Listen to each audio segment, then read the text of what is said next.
22 ل 23 اكتوبر اخذ العدو يحرك قواته في اتجاه السويس، ودي مهمه برضه، بهدف الاستيلاء عليها واحتلالها. ووضح منذ اللحظه الاولى ان السويس اصبحت هدفا رئيسيا للعدو يريد احتلالها ليحكم حصار الجيش الثالث. يوم 24 اكتوبر يوم الملحمه، منذ الساعه 6:30 صباحا بدات السويس تتعرض لقصف مركز من جانب العدو بالمدفعيه والطيران، واخذت القذائف تنهمر كالمطر على جميع انحاء المدينه الجريحه من اتجاهات مختلفه. وتركز القصف على منطقه الأربعين، وعلى الاخص على جانبي طريق شارع الجيش وهو مدخل المدينه من جهه العوايد، مما جعل الرجال يستنتجون ان هذا القصف بهذه الطريقه يمهد لمحاوله اقتحام المدينه من ذلك الاتجاه. في صفحه 90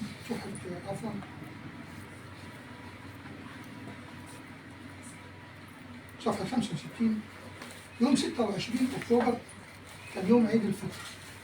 ذلك اليوم كان يوم عيد الفطر.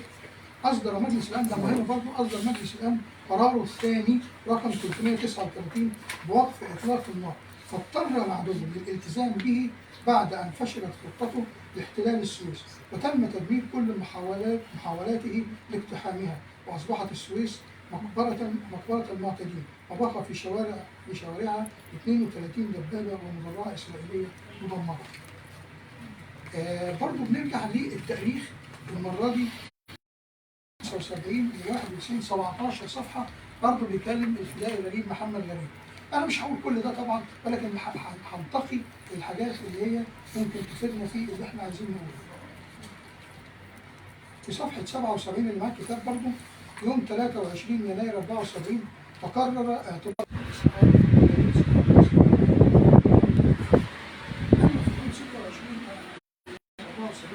تقرر فتح طريق القاهرة السويس للمدنيين اعتبارا من 29 يناير 74 هنكمل الحياة في السويس، هترجع زي ما كانت. في 28 يناير تم تنفيذ المرحلة الأولى من اتفاقية الفصل بين القوات، وبرضه دي نقطة مهمة جدا. دي أهم الحاجات اللي الناس اللي حدثت بالضبط. النوع الثاني من التاريخ من الكتاب التاريخية هو علم التاريخ، زي ما قلنا المملكة طبعا الموضوع هو مدرب تحقيق الشيء. النقطة الثانية هو المنهج، الاستقراء زائد الاستنتاج أو الاستدلال زائد الإحصاء. أحيانا لما بنيجي نعمل تجميع لبعض الإحصائيات فبنستخدم علم الإحصاء أو منهج الإحصاء. بعد كده في الأهداف اللي هنذكرها دلوقتي. بنتكلم عن التاريخ بقى في كتاب الدكتور سادات، بيتكلم عن أسباب الهزيمة. الحقيقة أسباب الهزيمة دي تعتبر من ضمن علم التاريخ، يعني مش تسجيل الأحداث، لا، هنا بقى المؤرخ بيرى تحليلاته لما وقع في ذلك الوقت حتى لو لم يعاصر. أنا نسيت بس أقول إن الدكتور سادات ممكن ما يكونش عاصر الأحداث دي، ولكنه منقولة عن والده في ذلك الوقت. يعني يمكن سادات موجود كام؟ 70. أو الأحداث دي من عنده 3 سنين وقت الحرب. لا، ده احنا بنتكلم عن 67. 67 ما كانش لسه قبل اتولد ب7 سنين. لكن هو المصداقيه موجوده ليه؟ لان والده هو اللي مسجل، هو اللي عاصر، هو اللي شارك. ومراجعه الفدائي محمود عواد يعني كلهم مشاركين. احمد عفيفي، لا بالنسبه للاحداث، وانا بعد ما عملت الكتاب قعدت برضه معاهم وراجعوا معايا برضه في حاجات صححتها، لان برضه انا يعني هو ايه برضه الوالد رحمه الله عليه كان بالنسبه للاحداث دي بيسجلها عباره عن نوت صغيره زي دي كده، مجموعه نوت طبعا زي دي كتير جدا هو بيكتبها. حتى العمليات بتاعت حرب الاستنزاف بتبقى عمليه بتاخد بالظبط 5-6 سطور هو بيكتبهم. انا كتبتها طبعا وسردتها كلها. فبالنسبه للنوتة دي حوالي 50-60 نوتة طبعا هو كان سايبهم، من خلالهم اللي انا كتبت بعض الحاجات. ففي نقط طبعا معينه كتير جدا كنت بقف فيها، كنت برجع طبعا للفدائي رحمه الله عليه عم محمود عواد، وفي الفدائي الله يرحمه برضه الحاج احمد عفيفي. اسباب الهزيمه هو بيحللها هنا، ده يعتبر مش تاريخ بقى، ده يعتبر من ضمن علم التاريخ، يعتمد على التحليل الموضوعي للاحداث بعد ما انتهت، ويفضل في ذلك بالنسبه للمؤرخ فيما بعد ان هو يستعين باراء الناس الاخرى التي كتبت في نفس الموضوع عشان يستزيد. فهنا بيحلل الهزيمه، وانا الحقيقه يعني معجب جدا بطريقه التحليل الهزيمه في ذلك الوقت. فبيقول صفحة كام؟ صفحه 13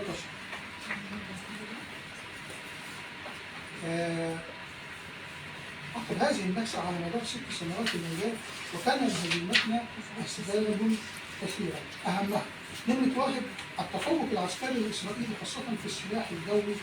يبقى هنا أول حاجة هو التفوق العسكري لإسرائيل وخاصة السلاح الجوي الطائرة. العنصر الثاني عنصر المفاجأة والخداع في ضرب المطارات. السبب الثاني مساندة أمريكا وجميع الدول الغربية لإسرائيل. السبب الرابع نقص التدريب الجيد للقوات المسلحة، وده يعتبر نقد ذاتي، نقد بناء، نقد ذاتي، أنت بتنقد نفسك.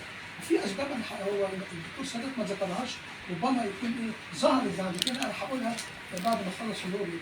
نمرة 4 نقص التدريب الجيد للقوات المسلحة وده نقد ذاتي جيد جدا. ونمرة 5 عدم توافر الأسلحة الحديثة برضه نقد ذاتي وتفكك الجبهة العربية مما أضعف من قوة العرب. ده رقم 6. ذكر 6 أسباب لهزيمة 67. الدكتور سادات يمكن يكون أنا قريت بعد كده الكتب ثانية بتتكلم عن أسباب الهزيمة.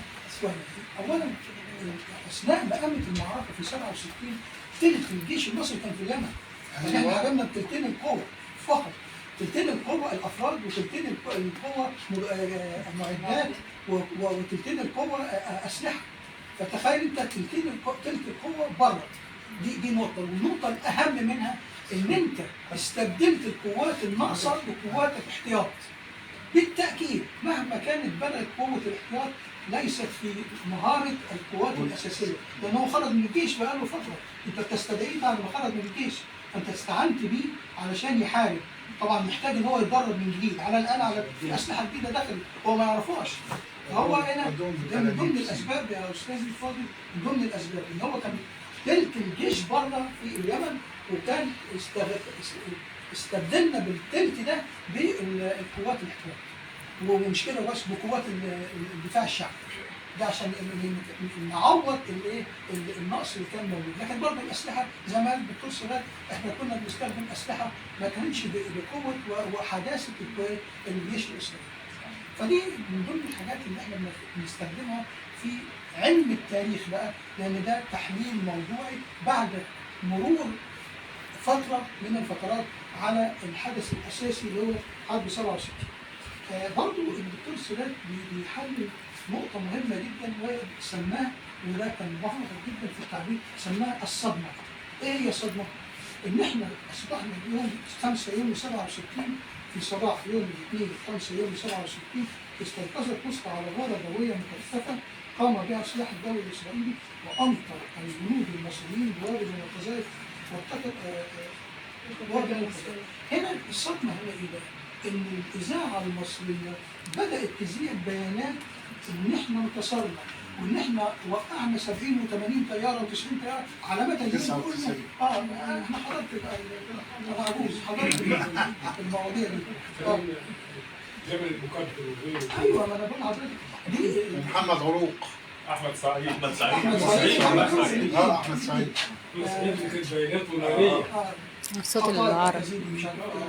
المهم ان هم هو نفس الاعلام الموجود حاليا برضه، خلي بالك متورطين واحنا كده. احنا دلوقتي بنتكلم عن ايه؟ ان الصدمه جت من ايه؟ من حاله التناقض اللي وقع فيها الشعب، مش الجيش. الجيش كان منهار في سيناء وبيبتدي يرجع وهو في حاله نكسه ماليش حاجه هزيمه. لكن الشعب فوجئ بان اللي بيسمعوا حاجه في الاذاعه وشايف الجنود وهم راجعين مهزومين وفي حاله يرسى لها لابسين ابراج مقطعه ومفيش مش نضاف، ما بياكلوش، يعني في حاله وجرحى وفي منهم ماتوا في الفتره دي. فطبعا هنا كان حاله التناقض ده اللي سماه الدكتور سادات سماه، وفعلا كانت صدمه. احنا عشنا الفتره دي بصراحه ربنا لا يعود. كنا بنسالهم انتوا جايين ليه؟ بيقولوا احنا جايين وزمايلنا هيروحوا في زمايلنا هيروحوا مكان. كانت مفاجأة كبيرة. ده كان من ضمن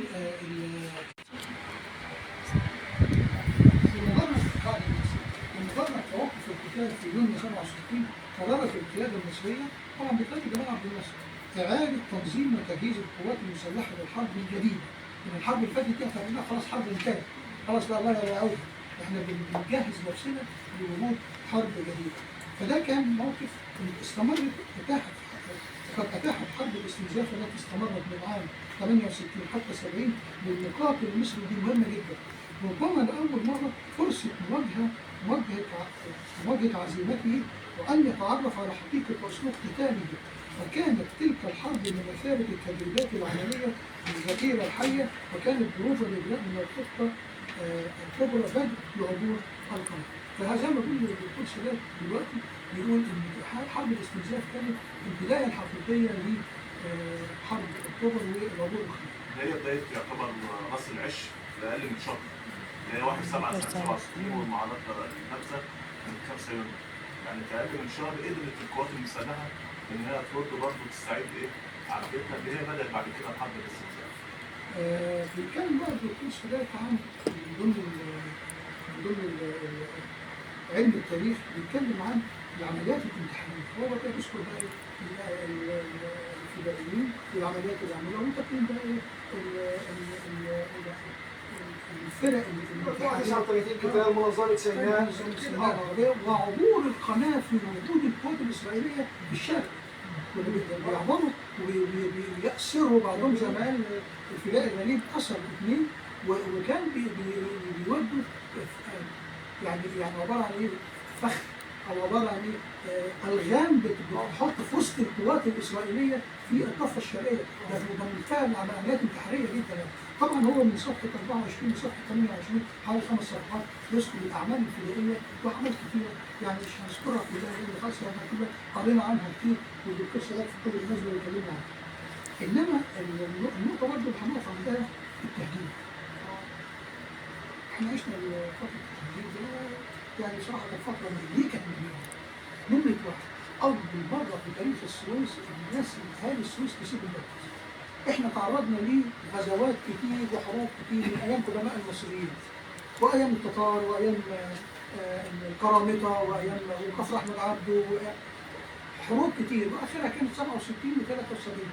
لكن احنا عمرنا ما سيبنا بلدنا، كنا فيها مهما تحصل من حروب ومهما تحصل من معارك احنا موجودين، بل بندافع مع الجيش. ما خرجناش بره البلد. لكن اللي حصل في 67 خرجنا غصب عننا عدة أسباب يذكرها الدكتور سادات. أول حاجة في سبتمبر بدأت المدارس تفتح، وكان الأولاد كل الطلبة سواء في المدارس أو في الجامعة لازم تبدأ العام الدراسي. أنا شخصيا بصراحة أنا بقول بمنتهى الأمان كان في تسهيلات كبيرة جدا لعملية التحويل من مدارس السويس إلى مدارس المحافظات الثانية. أنا رحت في مدارس السويس الإعدادية القديمة دي عند الكورنيش، رحت خدت ورقة من المدرسة، أنا طالب في المدرسة، ورحت كنا مهاجرين في بنا، دخلت على الراجل مدير المدرسة قلت له أنا مهاجر من السويس وده ورقة التحويل بتاعتي. أنا في السويس، فين ولي أمر؟ قلت له يا ابني إيه؟ والدي في السويس وفاتح دكانة ومش عارف يخرج، بيتعامل مع الجيش وبيتعامل مع الشرطة مصر شوية من المدرسة. فكان الراجل منين ما يشوفني لازم يعني ياخد يعني يبص يعني يكرمني، خد بالك؟ لأنه حاسس إن أنا إيه عايز أبقى حاجة يعني. ده المفروض إنك تبقى حاجة يعني. فده التهديد أول سبب إن المدارس كان لابد إن إحنا نسيب السويس عشان نروح المدارس. الحاجة الثانية ودي النقطة المهمة، لابد من تفريغ المدينة من سكانها عشان الجيش يواجه القوات الإسرائيلية، لأن ده بينتشر بصورة من جميع الاتجاهات، صح، من سيناء كل الاتجاهات بتصب على المدينة وبتموت وبتهد البيوت. ودي أسلوبهم الخسيس. لغايه النهارده في لبنان في سوريا في اي مكان بيروحوه بيضربوا المدنيين. احنا عندنا هنا احنا كنا ده بيطلعوا اللي طايره كنا ان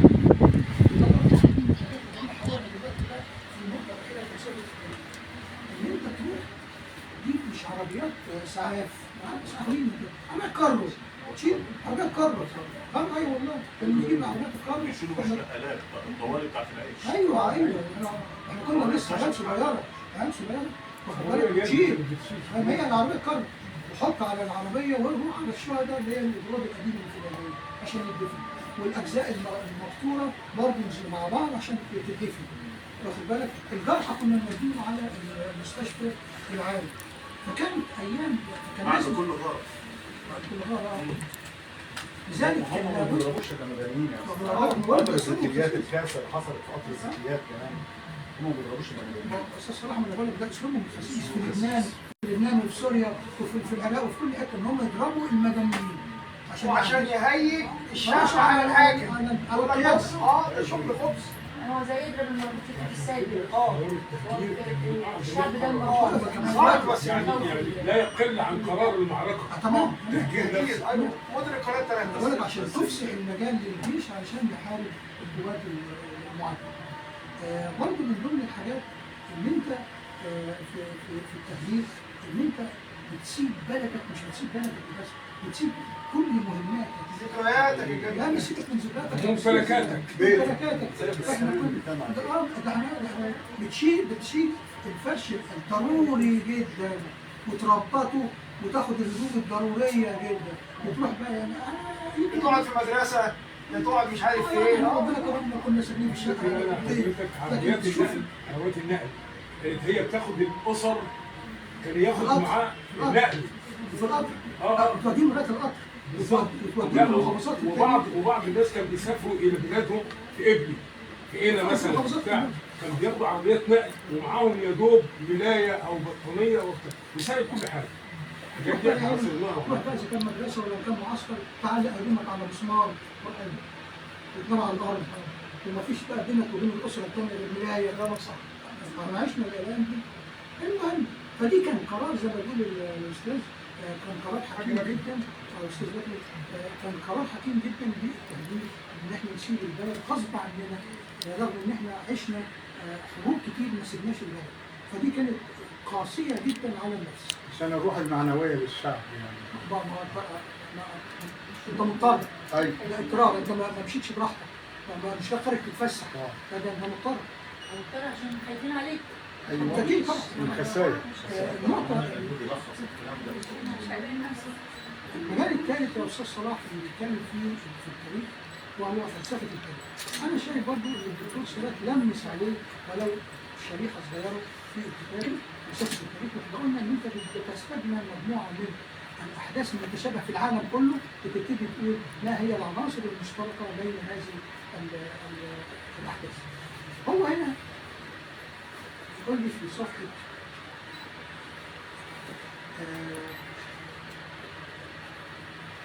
بداية الكتاب خالص من أول صفحة بسرعة. أولا عايز يقول لي هو كتب الكتاب ده ليه؟ كتب الكتاب ده ليه؟ أول حاجة تعريف الأجيال الجديدة في السويس لأي بلد مسلم. نقطة مهمة جدا. إزاي إحنا عشنا الفترات دي وخدناها بشجاعة وواجهناها بصدورنا. هنا اللي إحنا بنقول ده يا أستاذ عايز في كل مرة فين الشباب؟ لما نيجي نقول ان احنا السنه دي بنحتفل بالعيد الذهبي يعني 50 سنه، يعني اللي عنده 50 سنه ما كانش اتولد. لما كان حوالي 56 سنه، يعني اللي عنده 60 سنه يا دوبك ما لحقش. فاذا تلتين الشعب المصري ما حضرش الاحداث. لازم نقول ايه؟ محتاج الذاكره الوطنيه. دي هقولها بعد ما اخلص النقطه دي. اخر حاجه هقولها التوصيات اللي هتقولها. فاحنا لازم الشباب، طيب الشباب ما بيجيش يبقى نروح. احنا كنا بنروح مع الاستاذ عزت والاستاذ سيدات ومع الدكتور محمد والاستاذ صلاح، كنا بنروح المدارس ولكن بقت ممنوعه. حاجات امنيه مش امنيه مش عارف ايه، ما فيش. طيب نعمل ايه؟ في قصر الثقافه. وانا يعني بصراحه كان ليا الشرف ان انا اكون محاضر للمدارس اللي يعني بيستدعوا مدارس في قصر الثقافه في المكتبه، ومجموعات بتمثل مدارس معينه. يمكن اخر مره الشهر اللي فات كانت مدرسه التمريض مجموعه كبيره حقيقه، وكانوا كانت كلمهم برضه في نفس الاطار في استجابه، بس هم يجوا يعني عندهم وعي ان هم يناقشوا. مدرسة التمريض دي غير أي مدرسة. الوحيدة اللي في السويس. دي حاجة مميزة أصلا سبحان بحب الله كل يعني. المدارس هي المدرسة الوحيدة. منصفين يا استاذ صلاح. بياخدوا اعلى مجموع. بتشجع وفيها استجابة. اولا هي مش تبع تربيه وتعليم. معلش مش تبع تربيه وتعليم، دي حاجه المدارس المنيلة تبع من وزاره الصحة والسكان. معلش احنا كنا في اول سبعه يعني الاولاد متحدين مفيش مدارس، صعب ان انت تجيب طلبه من المدارس، لكن لما كان في دراسه شغاله كانوا بيجيبوا طلبه. وانا يعني من الثانويه العسكريه ومن الثانويه الجامعيه، وانا كنت بحاضر منهم وانت حضرت لهم كذا مره الاستاذ والسادات. هنا اللي احنا عايزين نقول ايه؟ طيب يا اما احنا نروح لهم وناخد بقى يعني تصريح من الامن ان احنا لابد ان نقابل، احنا مش رايحين نقول حاجات رايح عشان تزرع قوام الانتماء. ايوه احنا مش رايحين بسبب الكوارث اللي بنسمع عنها اليوم دول ما فيش انتماء للبلد. يا استاذ بغض النظر عن ان مغترب او كان من المحافظه نفسها. يا استاذ انا هقول لك على حاجه. طالب في كليه الهندسه كليات القمه بيقول ان اسرائيل في 73 هي اللي انتصرت.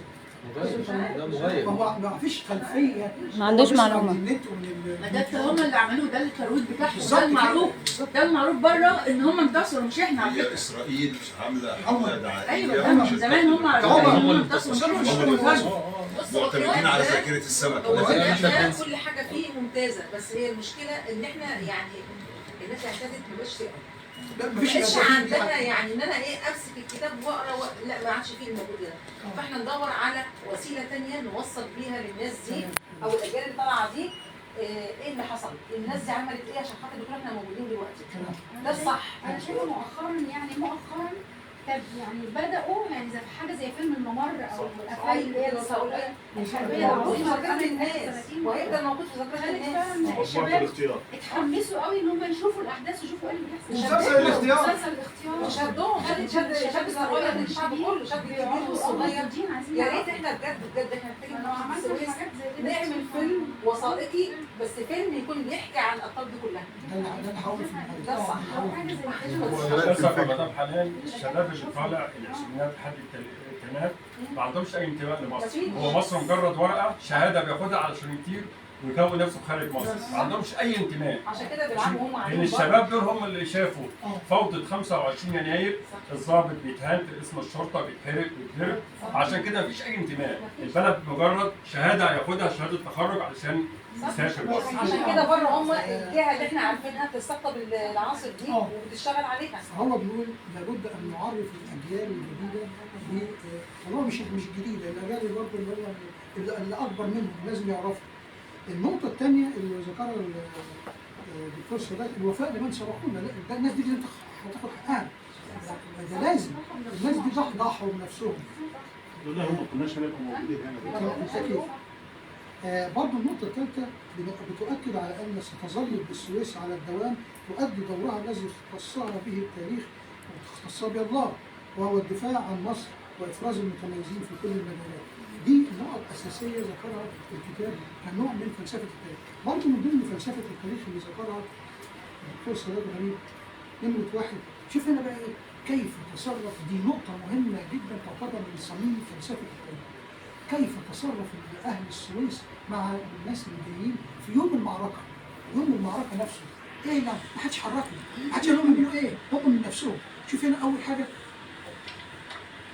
استقبال الجنود العائدين من سيناء في أعقاب الهزيمة، وكيف وفرت لهم الإقامة والإعاشة، وكيف تطوع أبناء السويس من الشباب والصيادين والعاملين في هيئة قناة السويس لإنقاذ الجنود التائهين والهائمين في الصحراء. ما حدش قال الناس العادية مش تبع الدولة، مش تبع الأمن، مش تبع الجيش، مش تبع الشرطة، لا الناس العاديين شايفين إن الجيش ضباط وعساكر جايين في حال الصلاة يقوم يشيلوهم ويحطوهم في أي عربيات من اللي موجودة وياخدوهم في البيوت.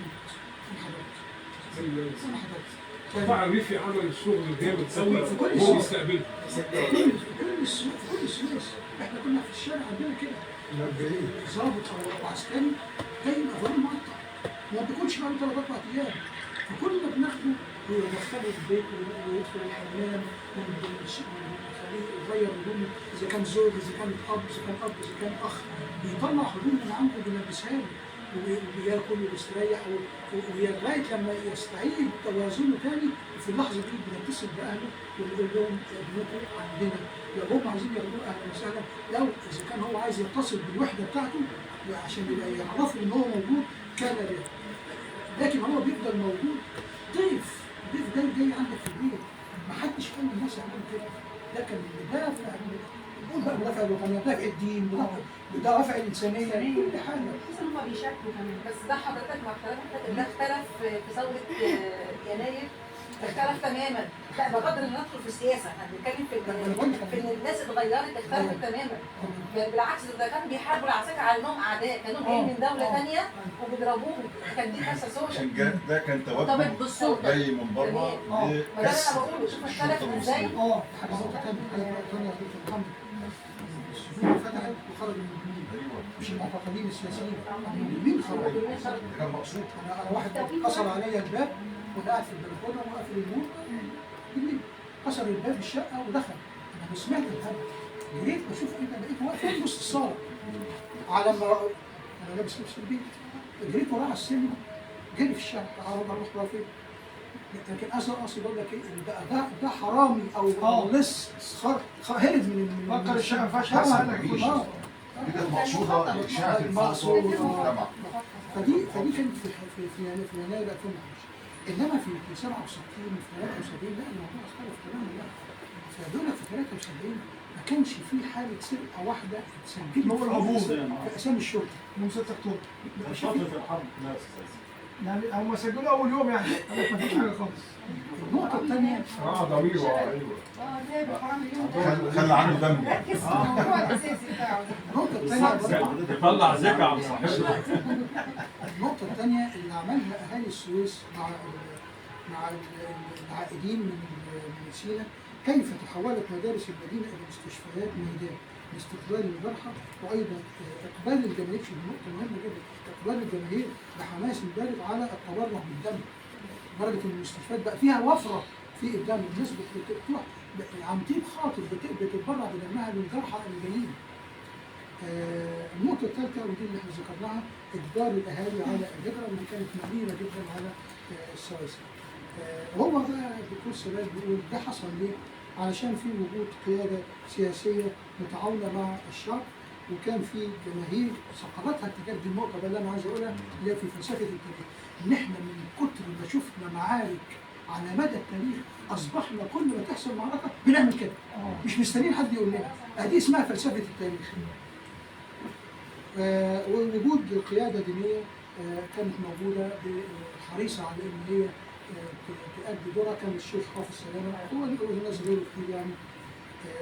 أعتقد إن أنا إيه يعني قلت أهم ما في الكتاب، أنا مش عايز أقول إيه هو كان الدكتور سلامة كاتب إيه لأن هو كتاب موجود، لكن أنا بقول وجهة نظري في الكتاب إيه أو كيف أتناول الكتاب من وجهة نظري، وده اللي أنا قلته. قبل ما أسيب المكان أنا عايز أقول نقطة مهمة جدا وكلكم عارفينها.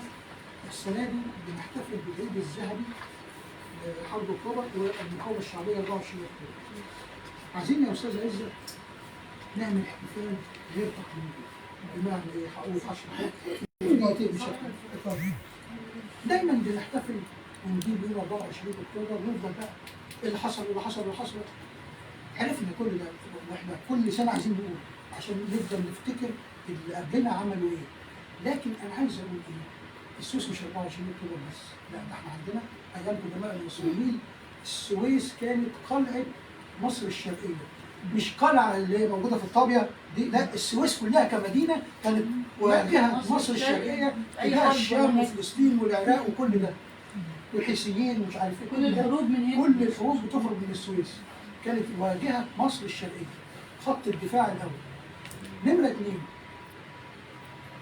عندنا في العصور الوسطى القرابطه ده في العالم، القرامطه سرقوا كعبة. الحجر الاسود وقعد عندهم في البحرين. في الاحساء في البحرين في العاصمه بتاعتهم 22 سنه ومش عايزين يتعودوا.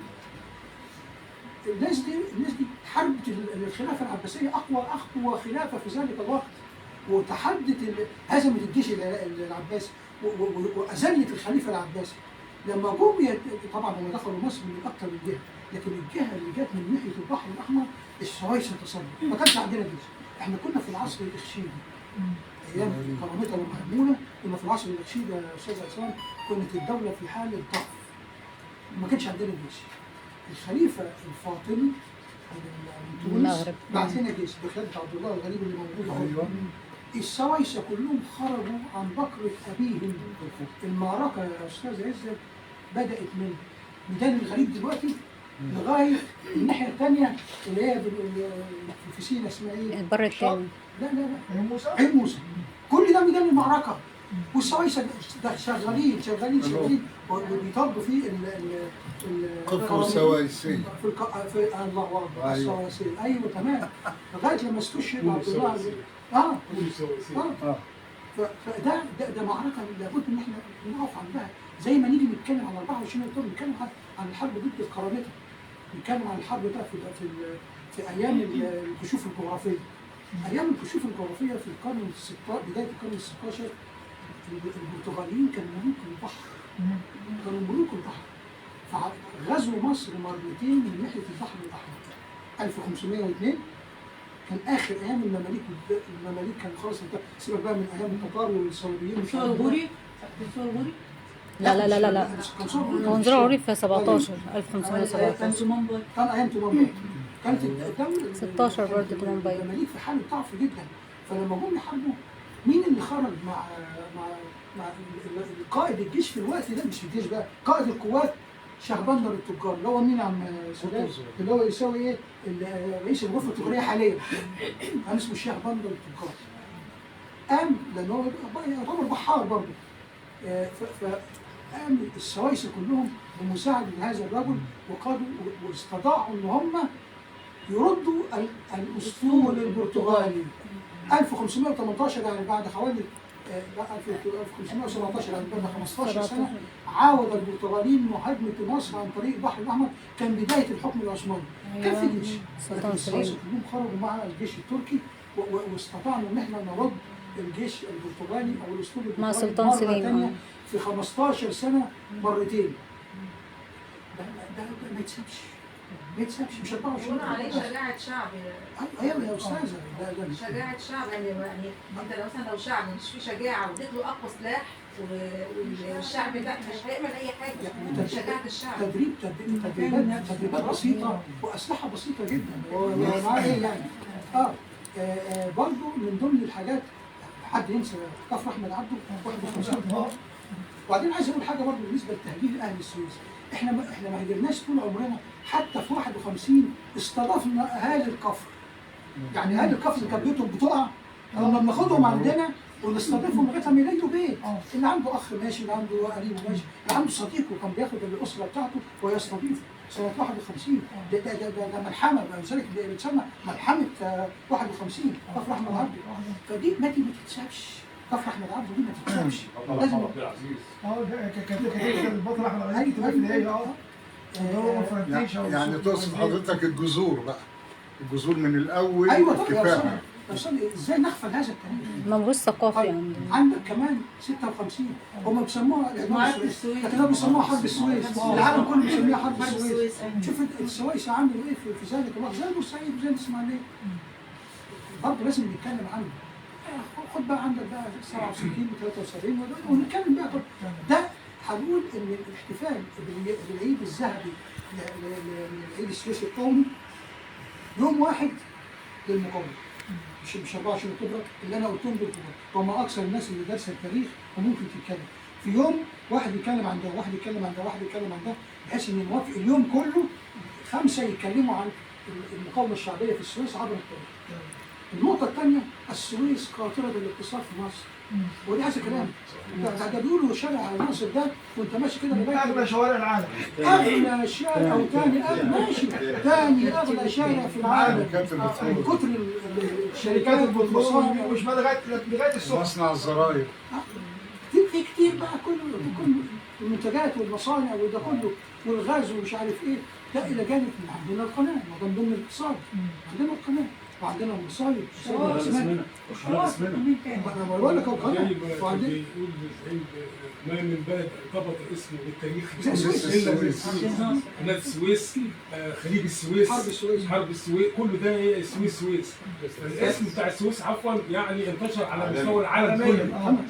ومن هنا اسرائيل لما اتهزمت في 6 اكتوبر قالت لك اخش السويس احاول احفظ ماء الوجه، احفظ ماء الوجه واخش على السويس. خليت السويس.